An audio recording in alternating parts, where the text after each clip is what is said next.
ஹாய்ங்க, எல்லாத்துக்கும் வணக்கங்க. இன்றைக்கி சூப்பரான பன்னீர் புர்ஜி செஞ்சிடலாங்க. சப்பாத்தி அண்ட் பூரிக்கு ரொம்ப ரொம்ப சூப்பராக இருக்கும். அதுக்கு கடாயில் எண்ணெய் ஊற்றி பெரிய வெங்காயம் போட்டுக்கலாங்க. அளவுலாம் டிஸ்கிரிப்ஷனில் கொடுக்குற செக் பண்ணிக்கோங்க. வெங்காயம் நல்லா வணங்கினதுக்கப்புறம் இஞ்சி பூண்டு பேஸ்ட் போட்டுக்கலாம். அப்புறம் தக்காளி போட்டுக்கலாம்.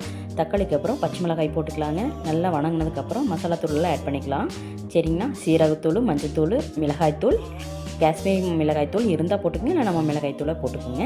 கரம் மசாலா அவ்வளோதானுங்க. அதெல்லாம் போட்டு நல்லா வணக்கி விட்டுட்டு நான் வந்து இன்றைக்கி என்னென்னா 2 கேப்சிகம் எடுத்து வச்சுக்கேன், ரெட் அண்ட் க்ரீனு. சரிங்களா, இதுக்குள்ளே கொஞ்சம் தண்ணி ஊற்றணும். 1 டம்ளர் அளவுக்கு தண்ணி ஊற்றிட்டா கொஞ்சம் நல்லா பச்சை வாசம் போகிற அளவுக்கு வேகணும். சரிங்களா, ஒரு 5-6 நிமிஷம் நல்லா வேகட்டும். அதுக்கப்புறம் வந்து நீங்கள் கேப்சிகம் போட்டுக்கலாம். சரிங்களா, கேப்சிகம் போட்டு ஒரு 2 நிமிஷம் தான், அது 2 to 3 மினிட்ஸ் தான் அது வேகணும்.